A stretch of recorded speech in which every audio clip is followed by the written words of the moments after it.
Forgiveness. It's a word we hear all the time, right? We're told it's the key to healing, to moving on. But look, if you have ever been deeply hurt, you know it is rarely that simple. In fact, sometimes it can feel just downright impossible. So why is that? Why does that little piece of advice to just forgive and forget often feel so empty? Well, that's what we're going to get into, because the answer, it turns out, lies in a huge misunderstanding of what forgiveness actually is. And the stakes here are incredibly high. This quote, it's from a survivor of the Rwandan genocide, and it just perfectly captures this desperate need for forgiveness. It's not about doing a favor for the person who hurt us. It's got an absolute necessity for our own survival. It is about reclaiming our own lives from the group of hatred. To even get there, we've got to clear up some confusion first. See, our struggle with forgiveness, it often isn't about a lack of willpower or some flaw in our character. It's that we're misunderstanding the job itself. Okay, so here is the one big idea that might just change how you think about all of this.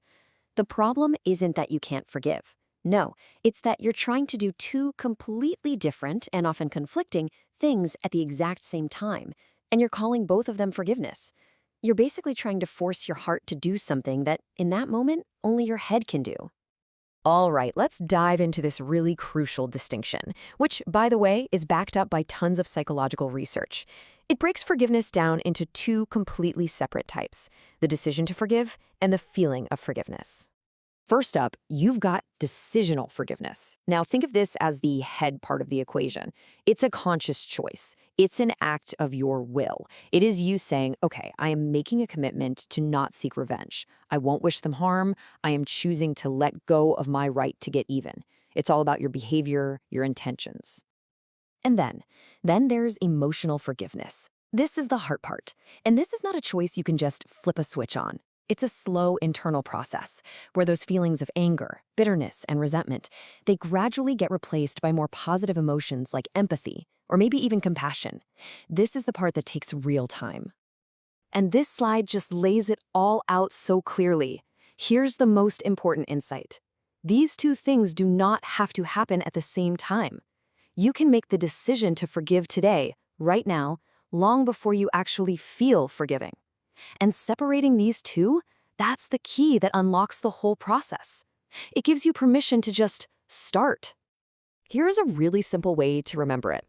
Decisional forgiveness, that's the practical act of closing and locking the door on revenge. Done. You've made a choice. But emotional forgiveness, that's the much longer process of redecorating the room inside you, changing the furniture, the paint, until it doesn't even feel like the scene of a crime anymore. And hey, this isn't just some abstract theory. It fits right into a practical roadmap. The psychologist Robert Enright developed this 4-phase model. You start by honestly looking at your anger. Then, right there in step 2, you make that crucial decisional forgiveness. It's only after you've made that commitment that you can even begin the harder work in steps 3 and 4, which is what slowly leads you towards that genuine emotional forgiveness. But this isn't just about, feeling better emotionally. The act of forgiveness in both its forms has these profound, measurable effects on our physical and mental health. I mean, the science on this is incredibly clear. Just think for a second what holding a grudge does to your body. It keeps you in this constant, low-grade state of fight or flight. That stress hormone, cortisol, it stays elevated. But what the research shows is that when you practice forgiveness, you see a measurable drop in depression and anxiety, you see improved heart health, and lower stress levels. It literally calms your entire body down. And this chart really just brings it home. The connection is so direct and powerful. As the practice of forgiveness goes up, the levels of anxiety, depression, and stress go down. It's one of the most powerful things you can do for your own well-being. So, okay, we know it affects our bodies and our mood, but how does forgiveness actually rewire the way we think about the person who wronged us? Well, a fascinating study back in 2019 uncovered something pretty remarkable about how this works. Researchers found that as we move towards emotional forgiveness, our cognitive judgment, our actual assessment of the event itself, begins to change. We literally start to see it differently. And this table illustrates the point perfectly. The study had 3 groups. The control group, the ones who didn't forgive, they assigned the highest responsibility score. Those who only decided to forgive assigned a little less. But the group that actually achieved emotional forgiveness, they assigned significantly less responsibility. Our feelings can literally change the facts as we perceive them. And we can even see this happening inside the brain.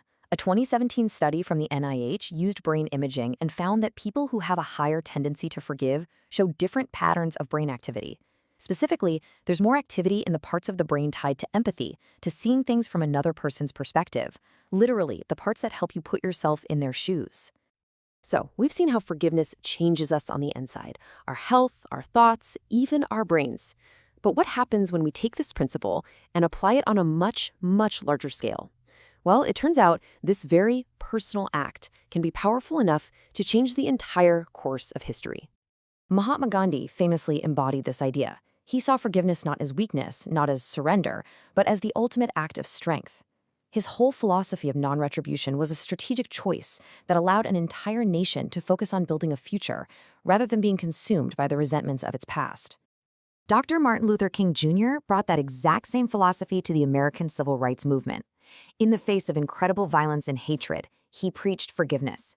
His vision was never one of revenge, it was about reconciliation, a future built on a foundation of decisional and then ultimately emotional forgiveness. But maybe the most stunning real-world example is what happened after World War II. Instead of seeking crushing revenge on Germany and Japan, the Allies made a strategic choice, a massive act of decisional forgiveness. Through things like the Marshall Plan, they chose reconstruction over retribution. And the result? One historian said it perfectly. This approach converted the hatred of war into a lasting peace, turning bitter enemies into some of our most steadfast allies. And all of this brings us to a final, pretty radical way of reframing what it means to forgive. We tend to think of it as this soft, passive thing, but the evidence shows it is anything but. So here's the bottom line. Forgiveness is an active, you could even say aggressive move. It's you choosing to take your power back. It's aggressively choosing peace when every instinct in your body is screaming for revenge.